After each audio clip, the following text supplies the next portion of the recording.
mengalami keterbatasan fizikal, mental, intelektual atau deria yang menghalang mereka daripada menjalani kehidupan seharian dengan mudah berbanding dengan orang lain. Golongan kurang upaya ni seperti yang tulis kat situ, dia merujuk kepada kekurangan individu atau keterbatasan dalam satu atau lebih aspek. Kekurangan ni boleh mempengaruhi kemampuan mereka untuk berfungsi dalam melakukan aktiviti harian secara individu atau bersama individu yang lain.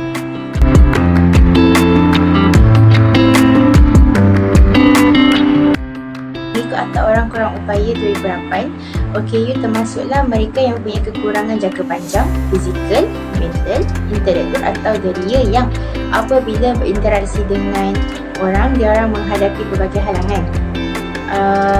Golongan ni dilindungi di bawah Akta Orang Kurang Upaya.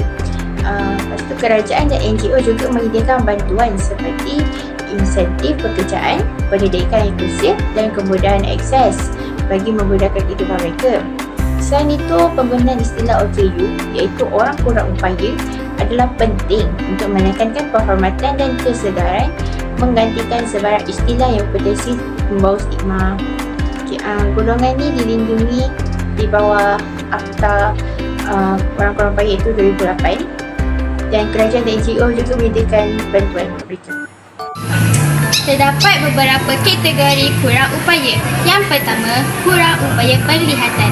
Yang kedua, kurang upaya fizikal. Yang ketiga, kurang upaya pendengaran. Yang keempat, kurang upaya pembelajaran. Yang kelima, kurang upaya pertuturan. Yang keenam, kurang upaya mental. Yang terakhir, kurang upaya pelbagai. Ciri-ciri OKU ialah buta, pekak, masalah pertuturan, kudung anggota badan, bisu, masalah pembelajaran, masalah mental dan lumpuh. Apa itu kurang upaya fizikal? Kurang upaya fizikal ialah seseorang yang mengalami ketidakupayaan anggota badan sama ada kehilangan fungsi atau tidak mempunyai satu anggota di mana-mana bahagian anggota badan. Termasuklah keadaan anggota yang tidak sempurna yang mana keadaan ini akan menjejaskan keupayaannya. Jenis yang termasuk dalam kategori ini ialah kerdil, kudung tangan atau kaki atau kedua-duanya, kudung ibu jari tangan, lumpuh spinal bifida, muskular, dystrofi dan cerebral palsy. Bagi kekurangan impairment yang tidak menjejaskan fungsi seperti kudung satu jari mempunyai 6 jari atau lebih dan tidak ada, atau kurang sempurna cuping telinga tidak dikategorikan sebagai kurang upaya fizikal. Kurang upaya fizikal ni, dia seperti seseorang yang mempunyai kecacatan pada bahagian badan dia. Dia adalah orang yang tidak mempunyai sifat yang cukup seperti dia kekurangan tangan, kekurangan kaki. Dia akan terus dikategorikan sebagai orang kurang upaya fizikal disebabkan kecacatan daripada badannya yang kita boleh nampak. Seterusnya ialah kurang upaya pendengaran. Apa itu kurang upaya pendengaran? Kurang upaya pendengaran ialah individu yang tidak dapat mendengar dengan jelas di kedua-dua belah telinga tanpa menggunakan alat bantuan pendengaran atau tidak dapat mendengar langsung walaupun dengan menggunakan alat bantuan pendengaran. Okey, kurang upaya pendengaran ni dia terbahagi kepada 3.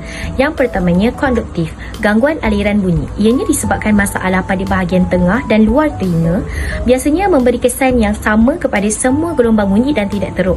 Okey, konduktif ni adalah OKU pendengaran yang menggunakan alat bantuan pendengaran.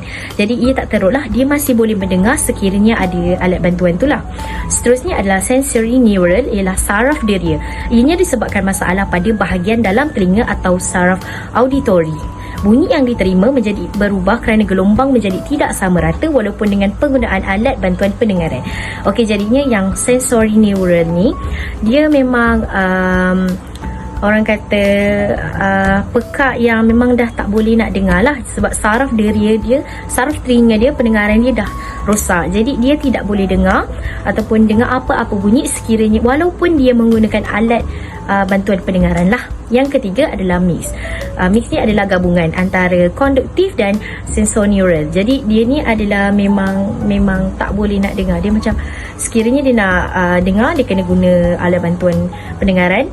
Sekiranya dia tak guna, dia takkan dengar lah. Dia macam kurang upaya penglihatan ini, penerangannya ialah individu yang tidak dapat melihat atau mengalami penglihatan terhad sama ada di sebelah atau di kedua-dua belah mata walaupun dengan menggunakan alat bantu penglihatan seperti cermin mata atau kantas sentuh. Orang kurang upaya penglihatan yang dimaksudkan boleh dibahagi kepada dua, iaitu buta. Buta ni dia macam penglihatan dia memang terhad sampai tak boleh nampak apa-apa langsung.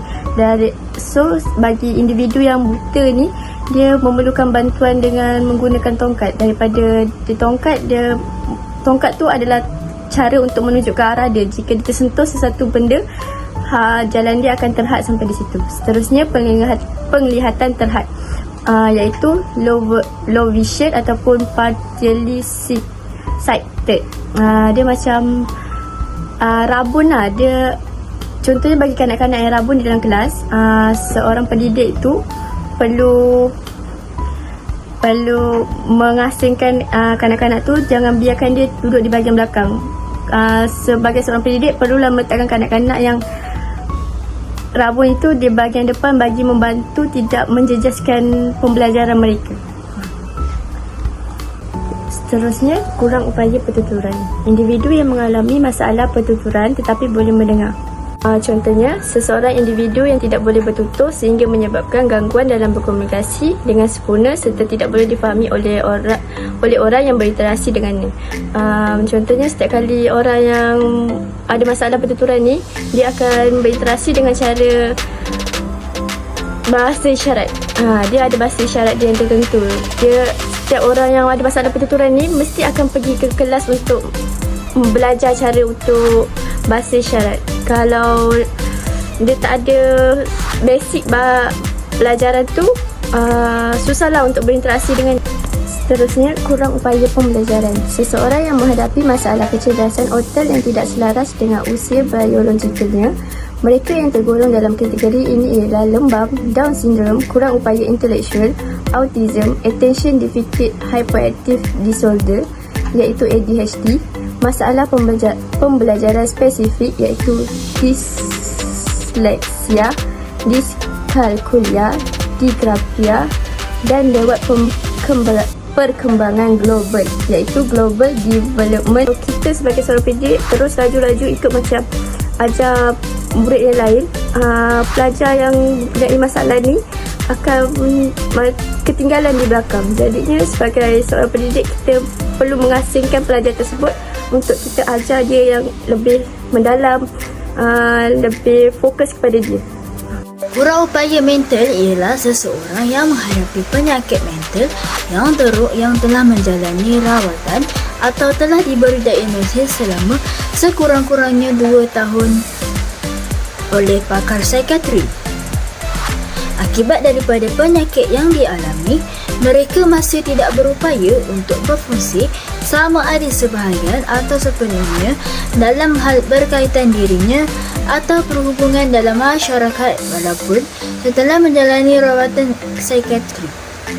Antara jenis-jenis penyakit mental tersebut adalah skizofrenia, mood disorder dan organic mental disorder yang serius dan kronik. Okey, seterusnya, kurang upaya pelbagai. Individu yang mengalami lebih daripada satu jenis ketidakupayaan dan secara umumnya tidak sesuai diklasifikasikan di bawah mana-mana 5 kategori lain yang sedia ada. Contohnya, seseorang individu yang mengalami 2 jenis ketidakupayaan dari segi penglihatan dan pendengaran akan didaftarkan dalam kategori kurang upaya pelbagai. Seterusnya, kemudahan yang disediakan. Terdapat beberapa kemudahan yang disediakan untuk orang kurang upaya. Yang pertama, pendidikan. Yang kedua, pengangkutan. Yang ketiga, bantuan keuangan. Yang keempat, pendaftaran dan pengiktirafan OKU. Yang kelima, kemudahan akses awam. Yang keenam, kebajikan sosial. Yang ketujuh, perundangan dan polisi. Yang terakhir, kemudahan kesihatan. Pendaftaran untuk orang kurang upaya adalah langkah penting yang membolehkan individu dengan ketidakupayaan untuk mendapatkan pengiktirafan rasmi dan akses kepada pelbagai bantuan dan kemudahan yang disediakan oleh kerajaan. Kerajaan menyediakan proses pendaftaran OKU melalui Jabatan Kebajikan Masyarakat iaitu JKM. Pendaftaran ini bertujuan untuk mengenapasi dan membantu OKU mendapatkan kemudahan dan hak mereka. Pendaftaran dan kemudahan ini adalah bertujuan untuk memastikan golongan OKU dapat hidup secara inklusif dan mendapat akses kepada pendidikan, pekerjaan dan perkhidmatan sosial dengan lebih mudah.